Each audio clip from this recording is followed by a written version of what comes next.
Bismillahirrahmanirrahim. Assalamualaikum warahmatullahi wabarakatuh.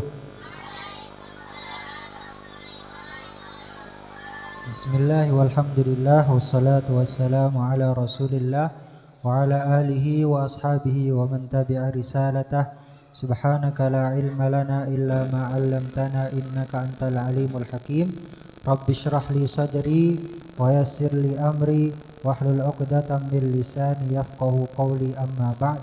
Alhamdulillah, segala puji dan syukur kehadirat Allah Subhanahu wa taala yang mana telah memberikan kepada kita nikmat dan karunia-Nya, nikmat kesehatan, kesempatan, sehingga kita dapat berkumpul di tempat yang mulia ini dalam rangka mengkaji daripada hadis Nabi Shallallahu Alaihi Wasallam. Mudah-mudahan pertemuan kita di tempat yang mulia ini diberkahi oleh Allah Subhanahu Wa Taala. Amin ya Rabbal Alamin. Salawat beserta salam semoga tercurah limpahkan kepada junjungan alam Nabi besar Muhammad Sallallahu Alaihi Wasallam, kepada keluarganya, para sahabatnya, para pengikut mulianya, dan mudah-mudahan termasuk kita yang hadir di tempat ini mendapatkan syafaatul uzma di hari kiamat kelak. Amin ya Rabbal Alamin. Kita kemarin sudah membahas tentang niat sebagai syarat sah, niat juga sebagai syarat diterimanya amal ibadah, yang mana Allah Subhanahu wa taala tidak menerima suatu amal, suatu ibadah yang di dalamnya terdapat tujuan selain Allah Subhanahu wa taala. Maka setiap amal harus ada keikhlasan di sana. Ikhlas itu apa? Mensucikan, membersihkan, mengosongkan dari tujuan selain Allah Subhanahu wa taala. Maka di hadis ini dicontohkan, faman kanat hijratuhu ilallahi wa rasulih fahijratuhu ilallahi wa rasulih. Barang siapa yang hijrahnya karena Allah dan Rasulnya, maka hijrahnya akan diterima oleh Allah dan Rasulnya, akan menjadi pahala yang nanti akan ia dapatkan kenikmatannya di akhirat kelak. Akan tetapi yang hijrahnya karena mencari dunia atau mencari wanita, maka hijrahnya tidak diterima oleh Allah, tidak dianggap sebagai suatu amalan ibadah yang berpahala dan nanti akan ia tuai di akhirat kelak. Nah, pertanyaannya sekarang kemudian, apa itu hijrah? Apa pengertian hijrah? Pengertian hijrah, ya,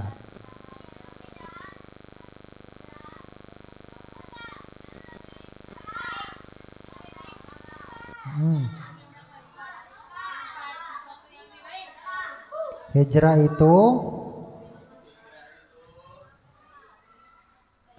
itu artinya berpindah,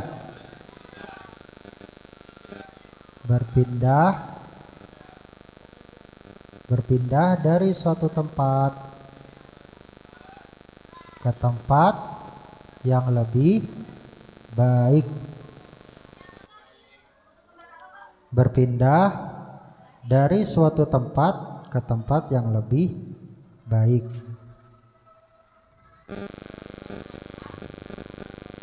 Hijrah berpindah dari suatu tempat ke tempat yang lebih baik. Pada zaman Rasul ada berapa kali hijrah? Ada yang tahu? 2 kali. Hijrah yang pertama dari mana ke mana? Dari Mekah untuk kaum muslimin, dari Mekah ke Habasyah,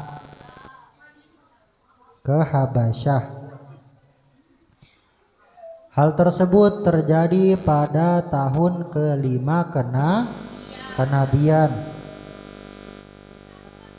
Jadi ketika 5 tahun Nabi Shallallahu Alaihi Wasallam mendapatkan risalah Islam, mendapatkan tugas untuk menyebarkan Islam, di sana banyak sekali daripada budak-budak, daripada orang-orang miskin, daripada orang-orang yang gak punya kedudukan di Mekah yang masuk Islam, yang mana akibatnya karena mereka lemah, secara posisi, lemah juga secara ekonomi, maka mereka ditindas dan disiksa. Ditindas dan disiksa.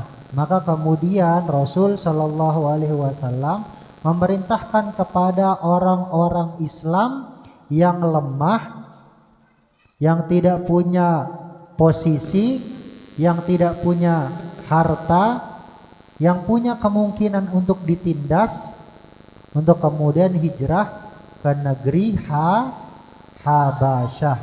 Di mana negeri Habasyah itu? Di Ethiopia. Negeri Habasyah itu sekarang terletak di negeri Ethiopia. Kapan hal tersebut terjadi? Pada tahun kelima kenabian. Nah, itu hijrah pertama bagi umat muslim.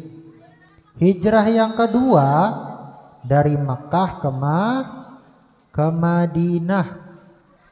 Hal tersebut terjadi pada tahun berapa kenabian? 13.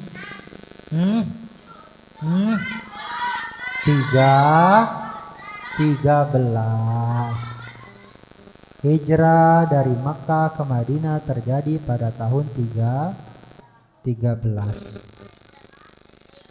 Ke-13 Hijriah. 13 kenabian, bukan 13 Hijriah. Tahun 13 kenabian. Nah, Rasul juga begitu. Rasul 2 kali hijrah.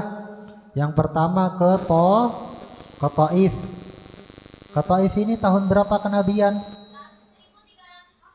Tahun berapa kenabian? Tahun ke-10 kenabian. Sebabnya kenapa Rasul Shallallahu Alaihi Wasallam hijrah ke Taif?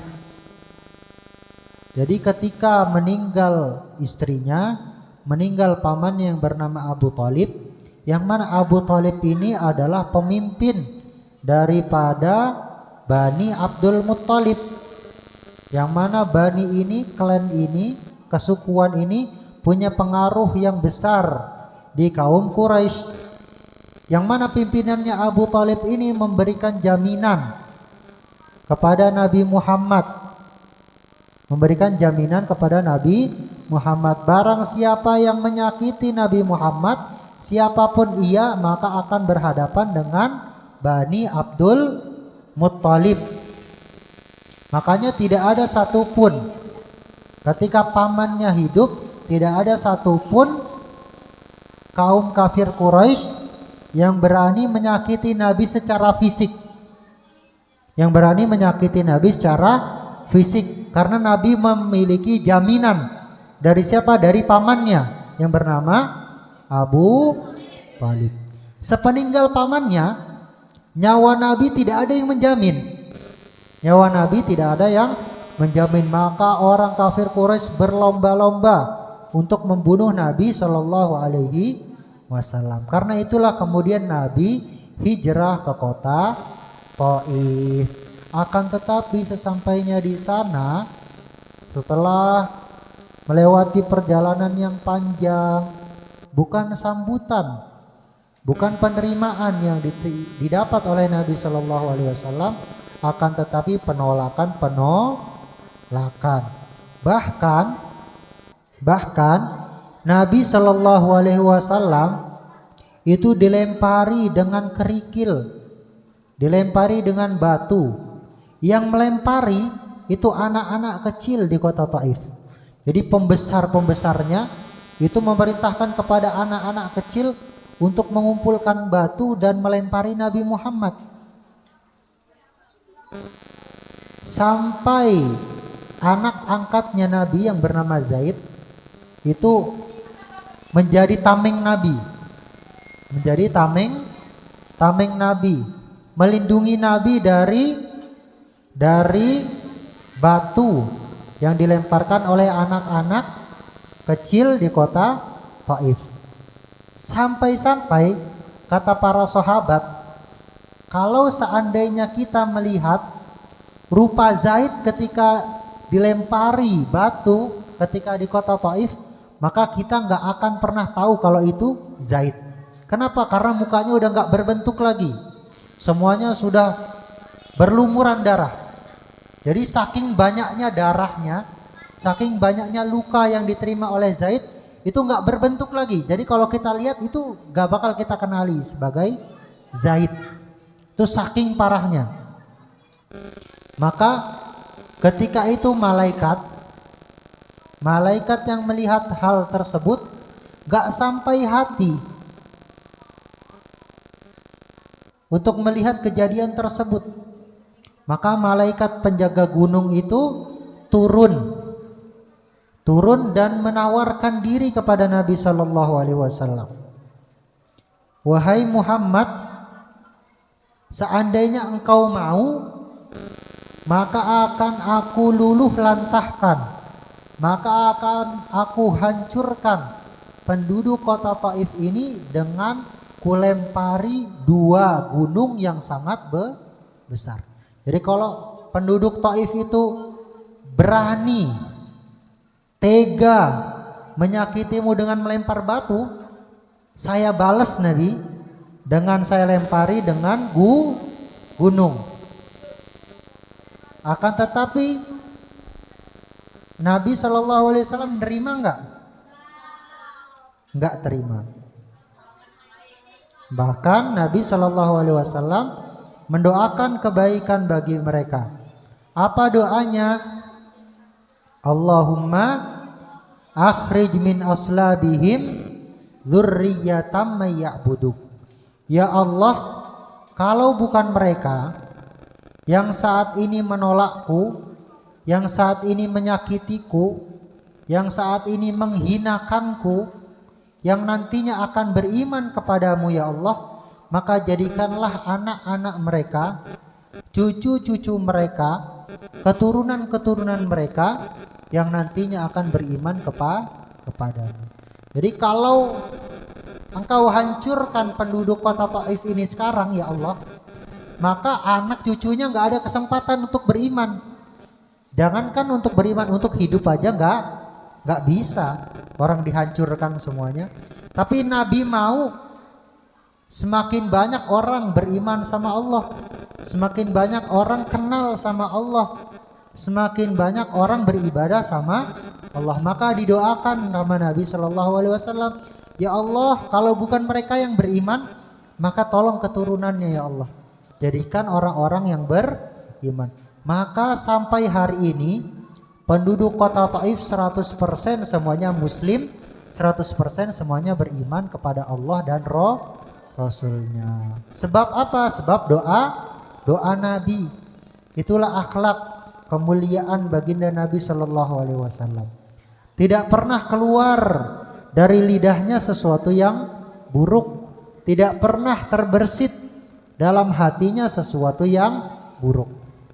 Anak-anakku sekalian, hati ini bagaikan bejana, bagaikan teko. Ia hanya mengeluarkan apa yang ada di dalamnya. Kalau teko diisi kopi, dalamnya kopi, yang keluar kopi. Kalau teko diisi sama susu, yang keluar susu. Kalau teko diisi sama racun, yang keluar racun. Begitu juga dengan hati kita.